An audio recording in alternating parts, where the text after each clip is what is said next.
Shalom. आज की सुबह के लिए हम प्रभु का धन्यवाद करते कि परमेश्वर ने अपना समय दिया उसकी सेवा करने के लिए। प्यारो, आज सुबह जिस वचन पर हम मनन करने जा रहे हैं थोड़ा कठिन है, थोड़ा मुश्किल है, लेकिन जरूर है हमें इसको जानना, समझना और इस वचन के आधार पे अपने आत्मिक और विश्वासी जीवन को और ज्यादा गंभीर और परिपक्व करना। मेरे प्यारो, कई बार परमेश्वर का वचन सिर्फ आशीष आशीष आशीष नहीं होता है, लेकिन कई बार वो चेतावनी भरा होता है। परमेश्वर का वचन आज हमें कुछ बातों में चेतावनी देगा, कुछ बातों में संभालेगा, कुछ बातों में हमें मजबूत बनाएगा। इसलिए आज जिस विषय पर हम बात कर रहे हैं एकदम सुनने में आसान है लेकिन बड़ा कठिन है। ये विषय का नाम है खोटा सोना।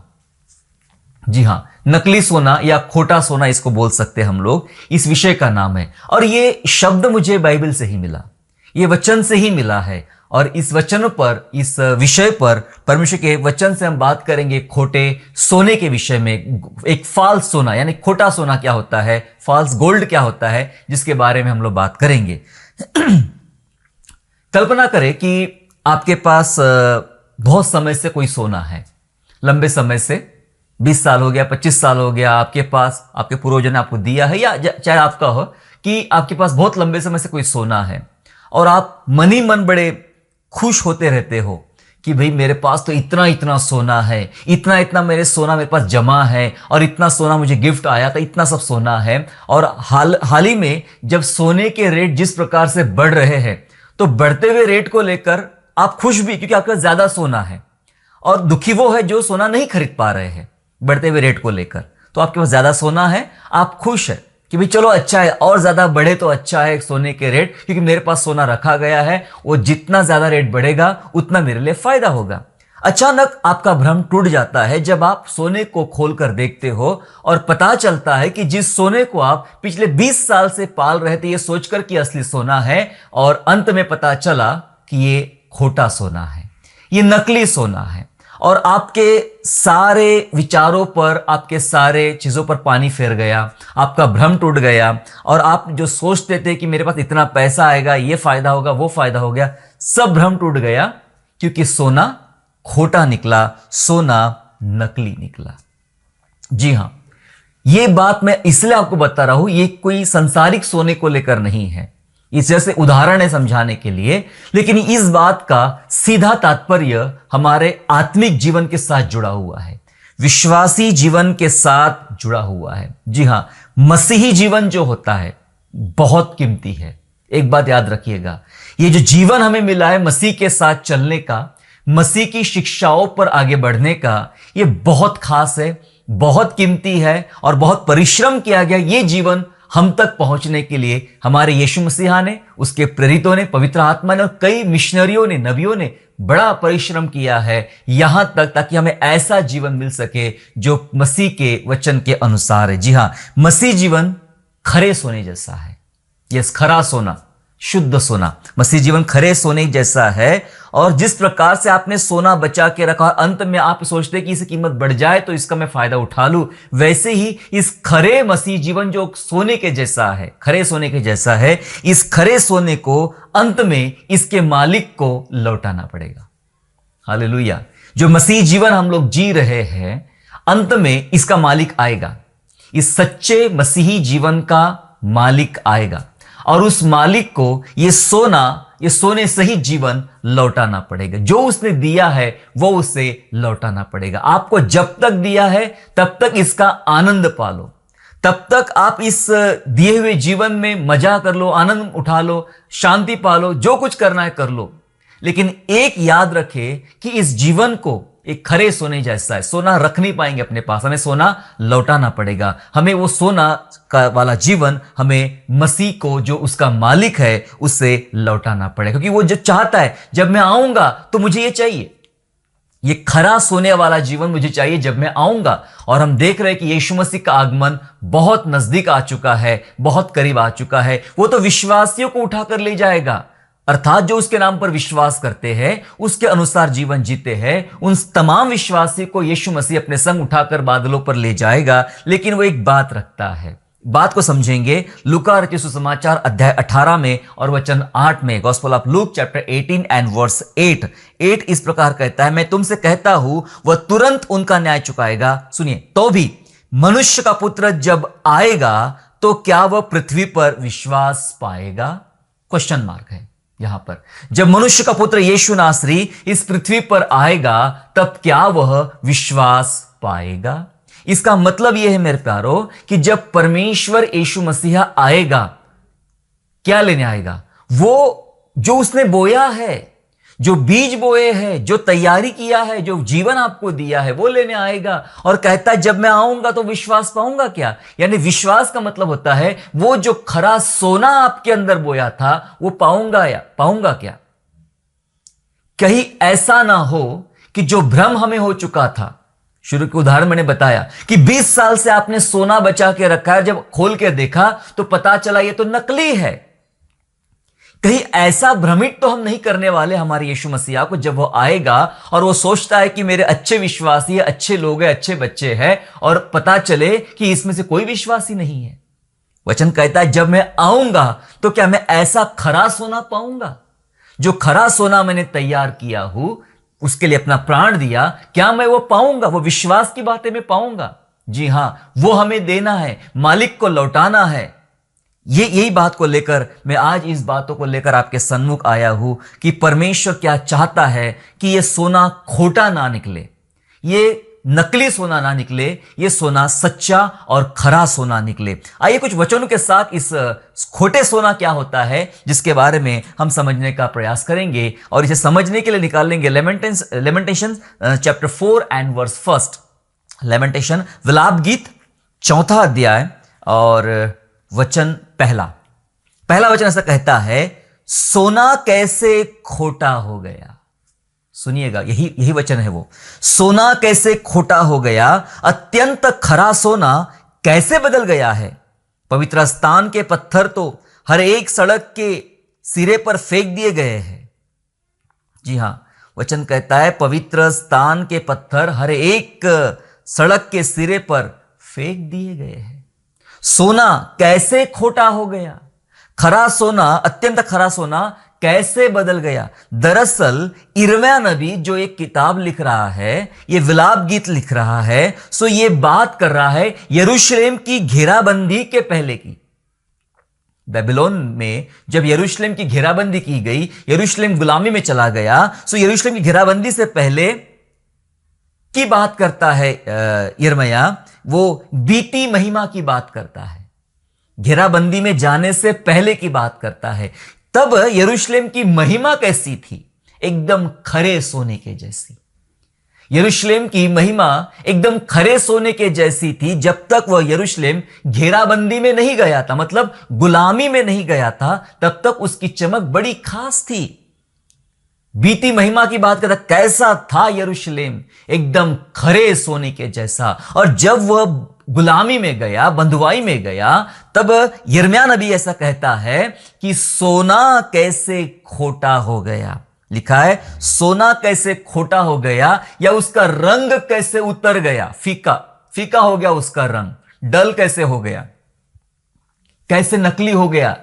ये ऐसा नहीं था। उसका रीजन है, उसकी वजह है कि ये सोना नकली कैसे हो गया, या फिर यरूशलेम की महिमा पहले कैसी थी, जैसी जिसकी वो यिर्मयाह बात करता है कि पहले सोना ऐसा था, उसकी पहली महिमा कैसी थी और क्यों सोना नकली हो गया, उस पर बात करेंगे। इसका सीधा तात्पर्य क्या हमारे विश्वासी जीवन से, आत्मिक जीवन से जुड़ा हुआ है। कैसा था यरूशलेम की पहली महिमा, आइए हम जानने का प्रयास। उसी अध्याय में, 4 अध्याय में, लेमेंटेशन चैप्टर 4 एंड उसके दूसरे वचन से हम आगे पढ़ेंगे, दूसरे वचन से 12 वचन तक। विलाप गीत 4 अध्याय दूसरे वचन से 12 वचन ऐसा कहता है, सुनिए कैसा था। सियोन के उत्तम पुत्र जो कुंदन के तुल्य थे, वे कुम्हार के बनाए हुए मिट्टी के घड़ों के समान कैसे तुच्छ गिने गए। पहले कैसे थे? कुंदन के तुल्य, अब मिट्टी के घड़े के समान बन गए। गिदड़िन भी अपने बच्चों को थन से लगाकर पिलाती है, परंतु मेरे लोगों की बेटी वन के शतुर्मुर्गों के तुल्य निर्दयी हो गई है। पहले वो बच्चों को दूध पिलाने समान थी, अब वो बच्चों को मारने वाले समान बन गई है। आगे लिखा है, दूध पीते बच्चों की जीभ प्यास के मारे तालू से चिपक गई है। बाल बच्चे रोटी मांगते हैं परंतु कोई उनको नहीं देता। जो स्वादिष्ट भोजन खाते थे वे अब सड़कों में व्याकुल फिरते हैं। जो मखमल के वस्त्रों में पले थे अब घुरों पर लौटते हैं। मेरे लोगों की बेटी का अधर्म सदोम के पाप से भी अधिक हो गया, जो किसी के हाथ डाले बिना भी क्षण भर में उलट गया था। उसके कुलीन हिम से निर्मल और दूध से भी अधिक उज्जवल थे।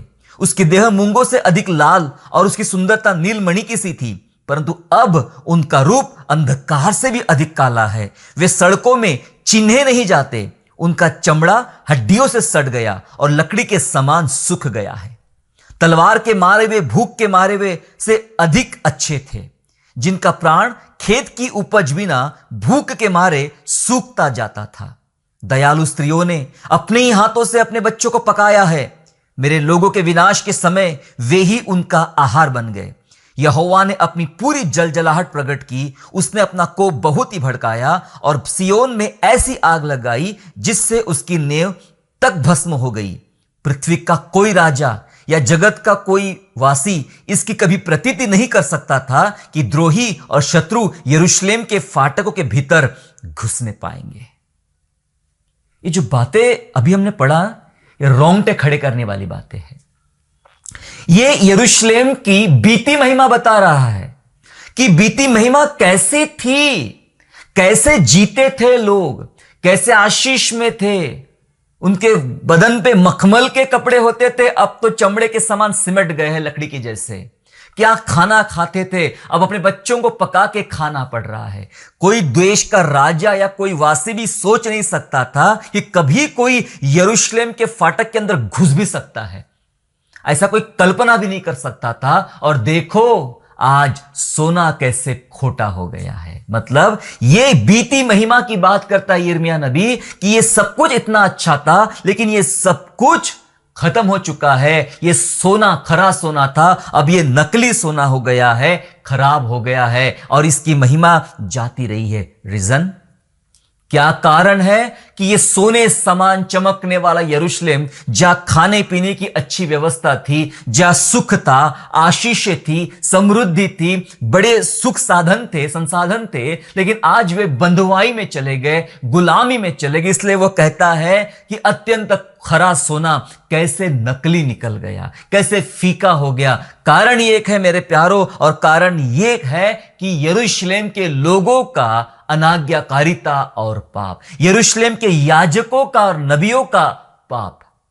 यहां आगे लिखा गया है, उसके भविष्यवक्ता, उसके याजकों ने जो पाप किया, उसके भविष्यवक्ताओं ने जो पाप किया और इज़राइल के लोगों ने जो पाप किया, उसके कारण देश बंधुआई में चला गया, गुलामी में चला गया। अगर उसके पहले की अगर हम बातें करें, बेबीलोन में गुलामी में जाने से पहले की अगर हम बातें करें, तो यहोवा परमेश्वर इन लोगों को सदियों से अलग अलग समय में छुड़ाता आया है, उनको बचाता आया। जब जब वे विपत्ति में पड़ते थे, जब जब मुश्किलों में पड़ते थे, उसमें से यहोवा परमेश्वर इनको बचाता आया था। और जब बेबीलोन में बंधुआई में जाने से पहले जब ये थे, ये बड़े आराम से और सुख से और बड़े आनंद से वे जी रहे थे। पता है उस दौरान क्या हुआ? जब आप आनंद से रहते हो, जब आप शांति से रहते हो, जब आप सुकून से रहते हो, तो एक बात भूल जाते हो, और वह ये कि परमेश्वर कौन है, परमेश्वर क्या चाहता है। जब तक दाऊद के जीवन में भी हम देखते हैं, जब तक संघर्ष था वो भागता था, लड़ाई में भागता था, राजाओं को मार डालता था। एक टाइम ऐसा आया, बड़े चैन से अपने छत पे टहलने लगा, भूल गया था, याद नहीं था कि परमेश्वर कौन है और मेरे जीवन से क्या चाहता है। वो सुकून भरा समय उसके टाइम लाइफ में चल रहा था और वो पाप कर बैठा। छत पर से झांक कर देखा, पाप कर बैठा। उसे इतनी फुर्सत मिल गई छत पे टहलने की।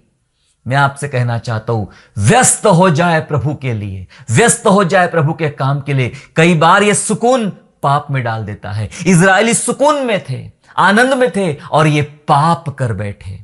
इन्होंने पाप किया, ये परमेश्वर को भूल गए, परमेश्वर की व्यवस्था को भूल गए, अनाज्ञाकारिता में चले गए। मैं आपको यह बताना चाहता हूं कि यरूशलेम की त्रासदी का कारण यह है उनकी अनाज्ञाकारिता और उनके पाप का परिणाम। अनाज्ञाकारिता और उनके पाप का परिणाम पता है क्या? वे अपने छुटकारे और अपने उद्धार को बचाने में असक्षम रहे।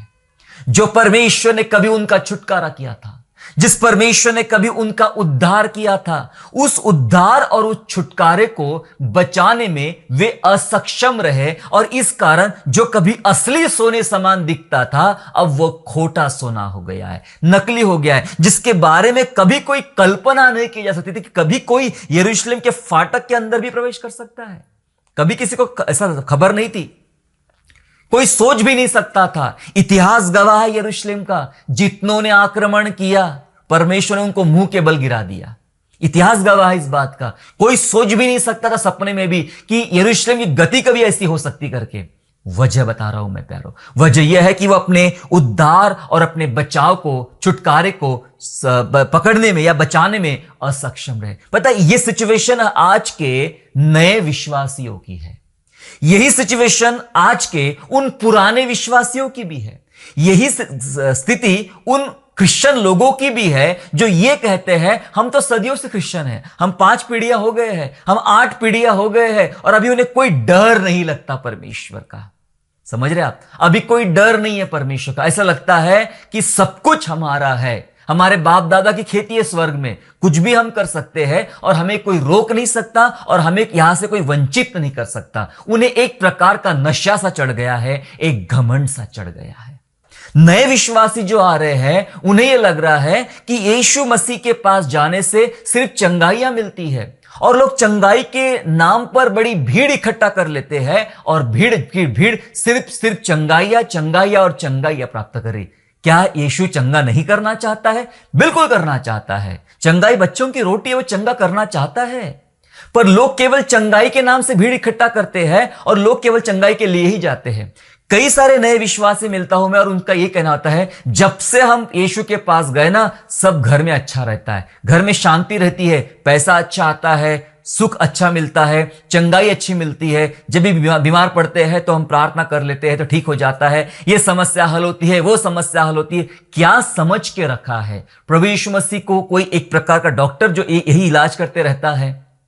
कई बार हमने ये सोच लिया कि भजन कीर्तन करते रहो, सभाओं में जाते रहो, यही तुम्हारा काम है और तुम्हारा काम होते रहेगा। कहीं ना कहीं हम जो यीशु के पीछे चल रहे हैं, इसी जीवन में आशा लगा रखे हैं, इसी जीवन में चंगाई चाहिए, इसी जीवन में पैसा चाहिए, इसी जीवन में शांति चाहिए, बच्चा होना चाहिए, मकान मिलना चाहिए, यही सब मिलना चाहिए और इन्हीं बातों में मेरे प्यारो हम लोग चल रहे हैं। अगर आप ऐसा इस दशा में आप चल रहे हैं, ऐसा आप कर रहे हैं, तो एक बात बता दूं, आपका किया हुआ उद्धार और आपका छुटकारा एक गलत दिशा की तरफ जा रहा है और आप अपने उद्धार को नहीं बचा पा रहे।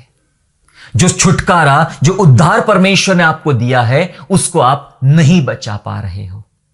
उसकी वजह यह है, बड़े सुख, हम सुखों में जीना पसंद करते हैं, हम आनंद में जीना पसंद करते हैं और वही चाहते हैं और शायद उसी के लिए हम भीड़ की भीड़ जुट के बस रो रहे, मुझे ये चाहिए, मुझे वो चाहिए। प्रभु दे देगा। मैं कितनी बार बता चुका हूं परमेश्वर के वचन से, कहता है पहले राज्य और धार्मिकता की खोज करो, तुम्हें सब वस्तुएं मिल जाएगी। भाई सब यानी सब मिल जाएगी। यहां वहां भागने की जरूरत नहीं है आपको। पहले यीशु के पीछे भागो, पहले धार्मिकता के पीछे भागो, पहले अपने उद्धार के पीछे भागो, तब तुम्हें सब वस्तुएं मिल जाएगी। पर हम आनंद के चक्कर में बहुत सारे आशीषें या बहुत सारी उत्तम चीजें जो प्रभु देना चाहता है, उससे हम वंचित रह जा रहे हैं और हमारा ध्यान परमेश्वर पर नहीं है। अभी मैं बताना चाहता हूं, हमारा ध्यान यीशु पर नहीं है, हमारा ध्यान यीशु के वचनों पर नहीं है।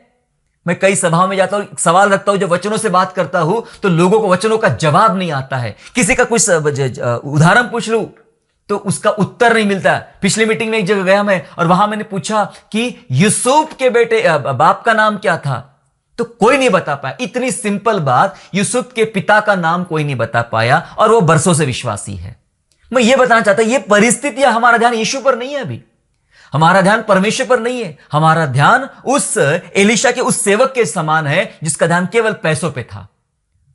नामान कोड़ी के पास जाकर पैसा लेकर आया, चीजें लेकर आया। वो सोचता कुछ भी हो कि मुझे बस माल मिल जाए, मुझे पैसा मिल जाए। और परमेश्वर का दास कहता है, क्या यह समय धन बटोरने का है? यह समय परमेश्वर के मुख को देखने का है। आपके आंखों से, आपकी नजरों से यदि परमेश्वर प्रभु यीशु मसीह लुप्त हो गया तो एक ही चीज बचेगी, रोटी।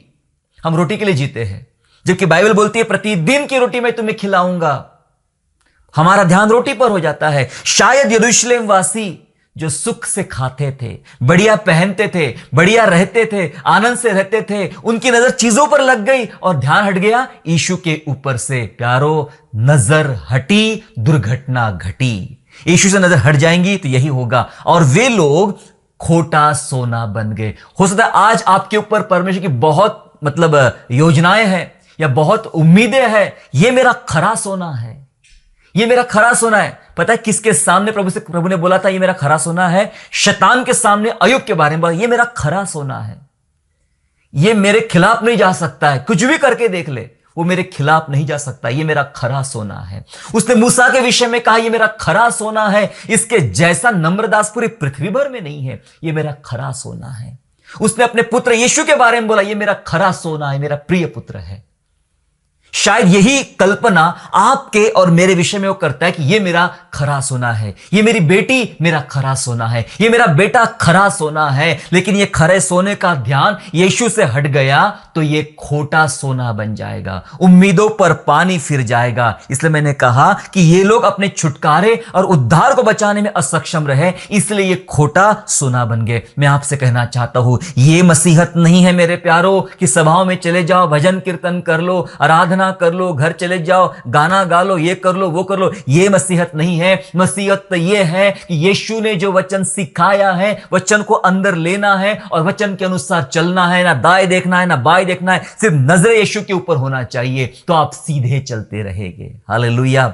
हमारे देश में घोड़ा गाड़ी चलती है और घोड़ा गाड़ी में घोड़ा बांधा जाता है और घोड़े के आंखों के इधर में और आंखों के दाएं बाएं तरफ में एक पट्टा बांधा जाता है, एक ढक्कन लगाया जाता है ताकि घोड़े की नजर ना इधर जाए ना इधर जाए, घोड़ा सामने देखता रहे। जितना सामने देखता रहेगा वो बराबर चलता रहेगा। अगर उसकी नजर इधर से उधर गई तो हो सकता है वो बैठने वाले को बिगाड़ देगा। मसीह जीवन की इस घोड़े को आपको सीधा चलने देना है और यीशु मसीह पर नजरें लगाए रहना है। बिल्कुल मत देखिए वो पास्टर क्या करता है, वो चर्च क्या करता है, वो कलीसिया क्या करती है, वो डॉक्ट्रिन कैसी है, ये विश्वासी क्या करता है, वो बहन। बिल्कुल देखना बंद कीजिए, यीशु पर देखिए। इधर उधर देखोगे आपके विश्वास को ठेस लगेगी। आप न चाहते हुए भी नास्तिक बन जाओगे। सुन लीजिए मेरी बात, आप न चाहते हुए भी नास्तिक बन जाओगे, न चाहते हुए प्रभु से आप अलग हो जाओगे।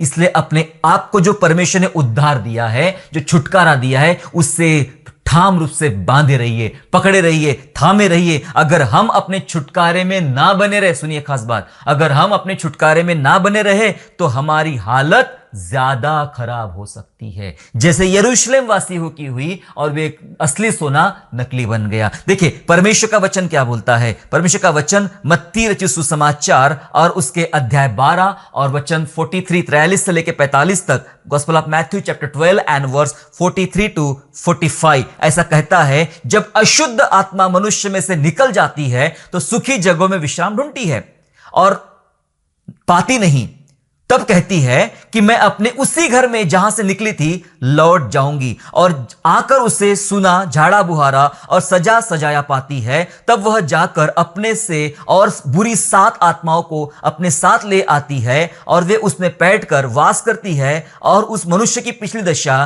पहले से भी बुरी हो जाती है। इस युग के बुरे लोगों की दशा भी ऐसी ही होगी। वचन कह रहा है कि दुष्टात्मा जहां से निकलती है और एक ही उसका दर्शन है कि मैं वही लौट जाऊंगी। उसकी पहली चाहत पुराना घर है। हेलो, मुझे नहीं पता कितने लोग आज समझ पा रहे हैं इस बातों को कि यह सोना बचाना कैसे है। दुष्टात्माओं के साथ एक दुष्टात्मा मैंने नाम लिया, पर उसके अंदर साथ क्या क्या शामिल है? शामिल है शाप, पाप, बीमारी, बुरी आदतें, बुरी इच्छाएं, वो सब शामिल है उसके अंदर। वो चीजें कि पहली चाहत क्या है? पुराना घर। जहां कभी वो रहा करते थे, वो पाप, वो मूर्ति पूजा, वो बुरे काम, वो व्यभिचार, जो भी थे, वो जहां पहले रहा करते थे, वापस उसकी चाहत वही है कि मैं वही जाके वापस रहना चाहता हूं। इसका मतलब यह है मेरे प्यारो, जो पाप आपके अंदर रहता था, जो बुराइयां आपके अंदर रहती थी, जो बुरी बातें आपके अंदर रहती थी, और परमेश्वर की दया से प्रभु ने उनको निकाल दिया, दूर कर दिया, आपका उद्धार किया, छुटकारा किया। अब वो दूर, ज्यादा दूर नहीं गई है, वो ज्यादा दूर नहीं गई है। उनकी चाहत वही है कि मैं अपने पुराने घर में लौट आऊं। वचन कह रहा है मैं पुराने घर में लौट आऊं, और लौट आने के लिए देखती है क्या मेरा पुराना घर वैसा ही अब तैयार जैसा पहले था। पहले कैसा था? एकदम तैयार, तत्पर, पाप आने के लिए, पाप लेने के लिए, पाप ग्रहण तैयार है। तो वो वापस आती है, और लिखा है अपने से 7 और बुरी आत्माओं को अपने साथ लेके आती है, और उस मनुष्य की हालत पहले से ज्यादा खराब कर देती है। क्यों खराब हुई यहां पर उस मनुष्य की हालत? कई विश्वासियों की हालत क्यों खराब हो रही है? जो लोग कभी बाइबल जानते थे, बाइबल पढ़ते थे, आराधना में खड़े होते थे, लीडिंग करते थे, प्रचार तक करते थे, उनकी हालतें आज खराब हो गई। पता है क्यों? क्योंकि जो चला गया था अब वो लौट आया है। जी हां, क्योंकि उनका जो परमेश्वर ने छुटकारा किया, उनका जो उद्धार किया, वे उसको संभाल नहीं पाए, वे उसमें बने नहीं रह पाए। जो उद्धार मेरे प्रभु ने किया उसमें वे बने नहीं रह पाए, इसलिए उनकी हालतें खराब हो गई। यरूशलेम इसलिए पिछड़ गया था। यरूशलेम असली सोना था और वो खोटा सोना बन गया, नकली सोना बन गया, क्योंकि वह अपने आप को उसमें बना नहीं रख पाया। क्या गलतियां हो रही हमारे साथ? आज जांचने का समय मेरे प्यारों, हमारे साथ क्या गलतियां हो रही है, हम क्या हो रहा है, हमारी शुरुआत कैसी होती है, हमारा अंत कैसा हो रहा है। शुरुआत में यीशु के अलावा कुछ नहीं सूझता, अब यीशु के अलावा सब कुछ सूझता है। पहले कुछ नहीं चाहिए प्रभु, कुछ नहीं चाहिए प्रभु, कुछ नहीं चाहिए प्रभु, अभी ये भी चाहिए प्रभु, वो भी चाहिए प्रभु, ऐसा भी चाहिए प्रभु, वैसा भी चाहिए प्रभु। पहले एक एक रोटी के लिए मोहताज थे, और एक टुकड़ा भी मिलता था प्रभु को धन्यवाद देते थे। अब इतनी सारी रोटियां रहती तब भी बोलते प्रभु इसमें अगर घी लगा के मिलता तो ज्यादा अच्छा होता था। जी हां, यह परिस्थिति आ गई। अभी हम बदल रहे हैं, हम बदल रहे हैं मेरे प्यारों। बड़ी उम्मीद है परमेश्वर की हमारे ऊपर कि यह मेरा सोना असली सोना है, ये खोटा नहीं बन जाना चाहिए। नहीं बचा पाए तो मेरे प्यार बुरी हालत हो सकती है। अपने छुटकारे में बने रहे, जो यीशु ने आपका छुटकारा किया है, उद्धार किया है, उसमें बने रहे। खरे सोने को बचाए। मेरी बात सुनिए, जो प्रभु ने आपको खरा सोना दिया है, खरा मसीही जीवन दिया है, उसको बचाए। बहुत जरूरी, इन दिनों का सबसे जरूरी काम। दूसरों को बचा ना पाए तो चलेगा थोड़ी देर के लिए, पर पहले खुद को बचा लीजिए। अगर आप खुद को नहीं बचा पाए तो ख्रिस्त विरोधी आएगा और आपको सबसे पहले नाश कर देगा। ख्रिस्त विरोधी आएगा और आपको नाश कर देगा। जरूरी यह है कि खरे सोने को अब हमें बचाना है। जो मसीही जीवन, जो आत्मिक जीवन, जो खरा जीवन प्रभु ने आपको दिया है, बस उसे बचा के रखिए। क्योंकि इस दुनिया में ऐसे लोग निकल पड़े हैं अब आपके विश्वास को भरमाने के लिए। और कंफ्यूज ज्यादा मत होइए कि भरमाने वाले बाहर से नहीं आएंगे, भरमाने वाले घर से आएंगे। आपके अपने लोग, आपके अपने प्रचारक, आपके अपने साथी, हो सकता है उसमें पर शैतान कुछ लोगों को चुन ले, तैयार कर ले, और वो भड़काने वाली बातें और आपके विश्वास को हटाने वाली बात निर्माण कर देगा। समझना पड़ेगा क्या ऐसे अवस्था में क्या मैं अपना विश्वास बचा पा रहा हूं। कई किताबें मैं पढ़ता हूं, कई संदेशों को मैं सुनता हूं, तो समझ में आता है कि ये बहुत अच्छी बातें कर रहे हैं ये लोग, और 9 बातें अच्छी करते हैं और 10वीं बात गलत करके सारी बातों को खराब कर देते हैं। सुनिएगा, खरे सोने को बचाए। क्यों बचाना जरूरी है? देखो, परमेश्वर के वचन से पढ़ने का प्रयास कर। मिसाल निकालेंगे पुराने नियम में से, जकरिया की पुस्तक निकाल लेंगे हम लोग। हम पुराने नियम से निकालेंगे, जकरिया की पुस्तक निकाल लेंगे, और अध्याय 11, जकरिया चैप्टर 11 एंड वर्स 7 to 14, 7 से लेकर 14 वचन तक परमेश्वर का वचन पढ़ेंगे 11 अध्याय के जकरिया में। और जहां इस प्रकार से लिखा है, सो मैं घात होने वाली भेड़ बकरियों को और विशेष करके उनमें से जो दीन थी उनको चराने लगा, और मैंने 2 लाठियां ली। सुनिए, 2 लाठियां ली, एक का नाम मैं अनुग्रह रखा, एक का नाम मैंने अनुग्रह रखा, और दूसरी का नाम एकता। इनको लिए हुए मैं उन भेड़ बकरियों को चराने लगा। किसको? अनुग्रह और एकता की लाठी लेकर भेड़ बकरियों को चराने लगा, और मैं उनके तीनों चरवाहों को 1 महीने में नाश कर दिया। जो पहले पुराने थे उनको नाश कर दिया, परंतु मैं उनके कारण अधीर था और वे मुझसे घृणा करती थी। बात हो रही है उन भेड़ बकरियों की जिनको परमेश्वर ने चराने के लिए दिया। जकरिया मसीह का प्रतिनिधित्व कर रहा है यहां पर, और वो कहता है मैं चरवाहा बन के एकता और अनुग्रह की लाठियां लेके, चरवाहे के पास अपनी एक लाठी होती है, लाठी से मैं उन भटकी हुई भेड़ों की रखवाली और चारागाही करने के लिए मैं निकल पड़ा। जब मैं चरवाही करता था तो उनके पुराने चरवाहे जो भटका रहे थे उनको नाश कर डाला, लेकिन लिखा है कि इन भेड़ों की वजह से ये उनका चरवाहा अधीर हो गया, और लिखा है कि ये भेड़ें उससे घृणा करती थी। जो चरवाहा अनुग्रह और एकता की लाठी से उनको खिला रहा था, दरअसल बातें हो रही है इज़राइल की, यरूशलेम की, यहूदा की बातें हो रही है, परमेश्वर के लोगों की बातें हो रही, और इनके चरवाहे परमेश्वर की बातें हो रही है। जी हां, तब लिखा है, हमने 7-8 पढ़ा, 9वां वचन, तब मैंने उनसे कहा मैं तुमको ना चराऊंगा। जब वे घृणा करने लगे तो लिखा है मैं तुमको ना चराऊंगा, तुम में से जो मरे है वह मरे, और जो नाश हो वह नाश हो, और जो बची रहे वे एक दूसरे का मांस खाए। और मैंने अपनी वह लाठी तोड़ डाली जिसका नाम अनुग्रह था। उस अनुग्रह की लाठी से चरा रहा था, लेकिन कहता है लाठी तोड़ डाली जिसका नाम अनुग्रह था, कि जो वाचा मैंने सब अन्य जातियों के साथ बांधी थी उसे तोड़ू।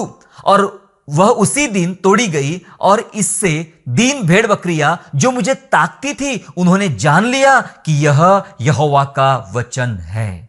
तब मैंने उनसे कहा यदि तुमको अच्छा लगे तो मेरी मजदूरी दो, और नहीं तो मत दो। तब उन्होंने मेरी मजदूरी में चांदी के 30 टुकड़े तौल दिए। तब यहोवा ने मुझसे कहा इन्हें कुम्हार के आगे फेंक दे, क्या ही भारी दाम है जो उन्होंने मेरा ठहराया है। तब मैंने चांदी के उन 30 टुकड़ों को लेकर यहोवा के घर में कुम्हार के आगे फेंक दिया। तब मैंने अपनी दूसरी लाठी जिसका नाम एकता था इसलिए तोड़ डाली कि मैं उस भाईचारे के नाते को तोड़ डालूं जो यहूदा और इज़राइल के बीच में है। बहुत कठिन, मैंने पहले बताया ये बहुत हार्ड है, बहुत कठिन है ये विषय, खोटा सोना।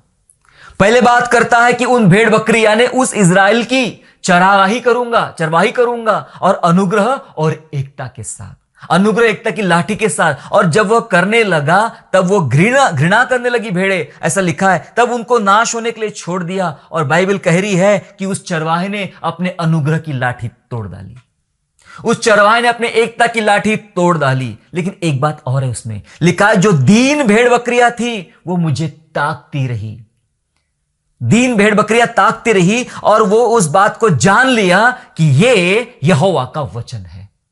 हालेलुया। इस भीड़ में, मैं बताना चाहता हूं, इस भीड़ में मुट्ठी भर ऐसे भी लोग रहेंगे जो सचमुच परमेश्वर के होंगे, और उन्हें पता चल जाएगा कि परमेश्वर कर क्या रहा है। इस अंत के दिनों में परमेश्वर अनुग्रह की लाठी तोड़ रहा है, इस अंत के दिनों में परमेश्वर एकता की लाठी तोड़ रहा है। और जो दुनिया में हो रहा है लोग उसके बारे में अलग अलग कल्पनाएं कर, लेकिन जो मुट्ठी भर परमेश्वर के लोग हैं वे जान रहे हैं कि परमेश्वर कर क्या रहा है। यहां लिखा है अनुग्रह और एकता की लाठी तोड़ डाली गई, नाश होने के लिए उनको छोड़ दिया। क्या कीमत लगाई उस उत्तम चरवाहे की, क्या कीमत लगाई? 30 चांदी के टुकड़े। पता यही घटना यहूदा इस्करियोती के साथ बाइबल में हुई थी। 30 चांदी के टुकड़ों के लिए उसने उद्धारकर्ता यीशु को बेच दिया था। क्या कीमत लगाई मुक्तिदाता की, क्या कीमत लगाई? 30 चांदी के टुकड़े। जी हां, यह वो परिस्थिति है जब कलीसिया बिगड़ने के कगार पर है, जब कलीसिया सच्चाई को अस्वीकार करने के कगार पर है, जहां वाद विवाद और घृणा की जा रही है। परमेश्वर पहले योजना बनाता है कि अनुग्रह एकता। दरअसल अनुग्रह का मतलब यह था कि परमेश्वर चाहता था ताकि सभी जातियों में परमेश्वर एक वाचा का निर्माण करे, और एकता का मतलब यह था यहूदा और इज़राइल के लोग मिलकर, यहूदा इज़राइल मिलकर आशीष का कारण बने। उसके लिए एकता की लाठी लेकर आए। जो 2 भागों में विभाजित हो चुके थे यहूदा इज़राइल, उनके लिए एकता की लाठी लेकर आया, और जिन पर श्राप गिरा हुआ था उनके लिए परमेश्वर अनुग्रह लेकर आया। अनुग्रह की लाठी और एकता की लाठी से चारवाही कर रहा है, पर लोगों ने तिरस्कार किया, लोगों ने घृणा किया और अंत में ऐसा लिखा है कि उस लाठियों को तोड़ दिया गया। मेरे प्यारो, खरा सोना परमेश्वर है। उसने जो खरा अनुग्रह, खरी एकता, खरा आत्मा आपको दिया है, उसको बचाए, उसको बचाए, अन्यथा क्या होगा। अब यहां पे चरवाहे ने अपनी लाठी तोड़ी तो उसके बाद क्या करेगा, सुनिए आगे। ख्रिस्त विरोधी आएगा, फिर ख्रिस्त विरोधी क्या करेगा उसका भी यहां पे एक नमूना बता दिया गया है। उसी 11वें अध्याय में 15 से आगे 15, 16, 17 पढ़ेंगे। लिखा है, तब यहोवा ने मुझसे कहा, अब तू मूढ़ चरवाहे के हथियार ले ले। पहले उत्तम चरवाहा था जिसने एकता अनुग्रह की लाठी से चरवाही किया, और अब मूढ़ चरवाहे के हथियार की बात हो रही। हथियार, लाठी नहीं है, ये हथियार है। मूढ़ चरवाहे के हथियार ले ले, क्योंकि मैं इस देश में एक ऐसा चरवाहा ठहराऊंगा जो खोई हुई को ना ढूंढेगा, ना तितर बितर को इकट्ठी करेगा, ना घायलों को चंगा करेगा, ना जो भली चंगी है उनका पालन पोषण करेगा, वरन मोटियों का मांस खाएगा और उनके खुरों को फाड़ डालेगा। हाय उन निकम्मे चरवाहे पर जो भेड़ बकरियों को छोड़ जाता है। उसकी बाहा और दाहिनी आंख दोनों पर तलवार लगेगी, तब उसकी बाहा सूख जाएगी और उसकी दाहिनी आंख फूट जाएगी। लिखा है, वो चरवाहा ख्रिस्त विरोधी होगा, ख्रिस्त विरोधी होगा और भेड़ों को खाएगा, भेड़ों को मारेगा, हथियार लेकर आएगा। यह ख्रिस्त विरोधी आएगा। इसका मतलब यह है मेरे प्यारो, जब कलीसिया अनुग्रह एकता के द्वारा जब तक चराई जाती है, चर ले।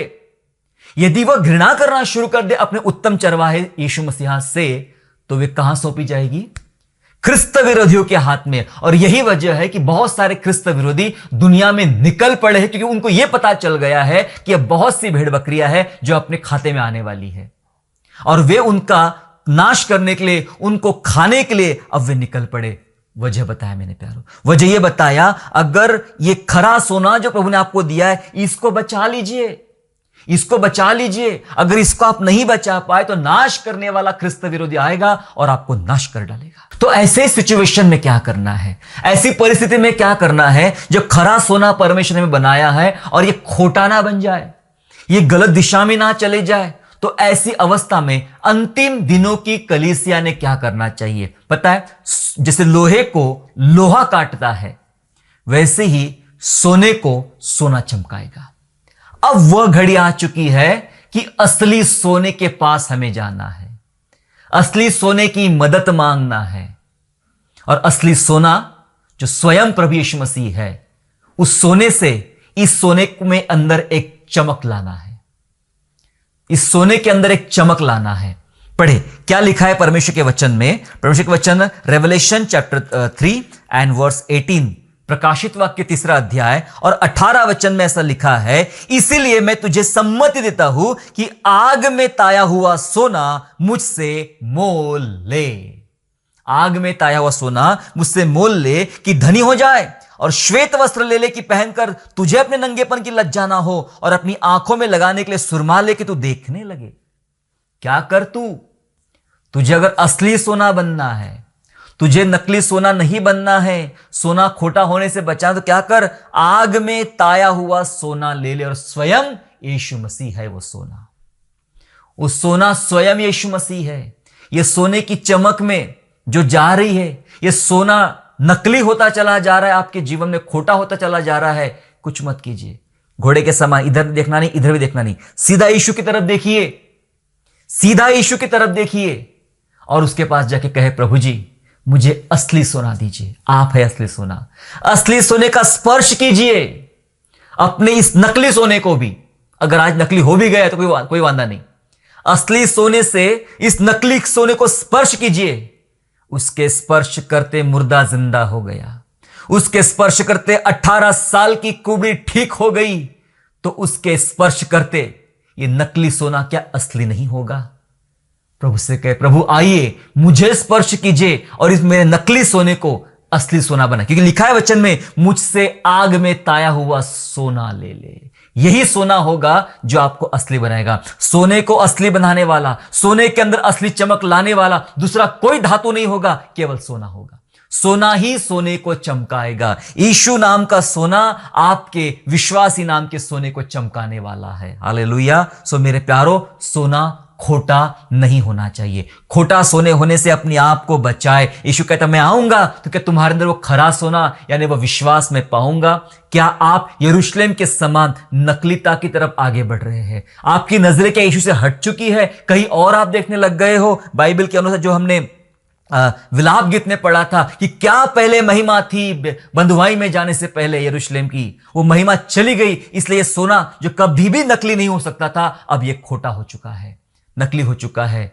मैं ये नहीं चाहता कि अंत के दिनों में कलीसिया पर कोई ऐसा आरोप लगाए कि ये कलीसिया थी, ये कभी भी खराब नहीं होने वाली थी और ये नकली कलीसिया कैसे बन गई। हमें कोई नकली कलीसिया नहीं बनना है, हमें असली कलीसिया बनना है। असली कलीसिया की अगर बुनियाद यीशु मसीह है तो ही आप असली कलीसिया बनेंगे। आइए हम दुआ करें, हम प्रार्थना करें परमेश्वर से, प्रभु कि मुझे खोटा नहीं, मुझे खरा सोना बनाइए, अपनी महिमा कराइए। दुआ करेंगे। सर्वशक्तिमान सर्वसामर्थ्य पिता परमेश्वर, प्रभु आपको हम धन्यवाद करते कि हमारे जीवन में कई बार ये नकली सोने की स्थितियां निर्माण होती। प्रभु यरूशलेम वासियों के समान पिता राजा, हम बंधुआई में कई बार पड़ जाते हैं।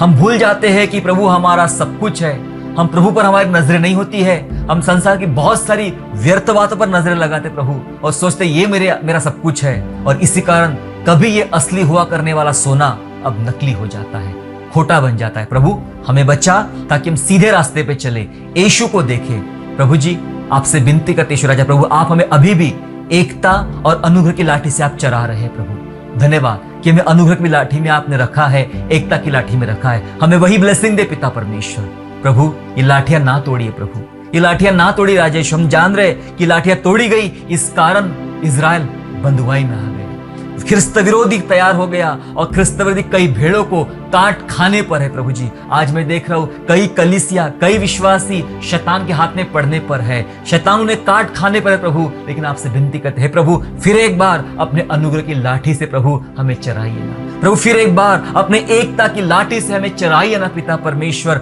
हमें उस दुष्ट चरवाहे के पिता परमेश्वर हथियारों से बचाइए पिता परमेश्वर हमें, और हमें जिंदगी भर प्रभु हमें असली सोना, खरा सोना बनकर रहने के लिए प्रभु हमारी अगुवाई कर। धन्यवाद करते पिता, हमारा विश्वास बढ़ाइए। धन्यवाद स्तुति करते हैं, धन्यवाद के साथ उद्धार करता प्रभु यीशु के नाम से प्रार्थना मांगते, सुनिए और दया से कबूल कीजिए। आमीन। आशा करता हूँ आज के संदेश के द्वारा आपने आशीष प्राप्त किया है। यदि सचमुच आपने आशीष प्राप्त किया है तो इस संदेश को दूसरों के साथ शेयर कीजिए, और हमारे दूसरे भी संदेशों को सुनने के लिए हमारे चैनल को सब्सक्राइब करें और नोटिफिकेशन के लिए बेल आइकन को दबाइए। और हाँ, यीशु पर विश्वास करना ना छोड़े, वो आपको आशीषमय स्थानों की ओर आगे ले जाएगा। God bless you all.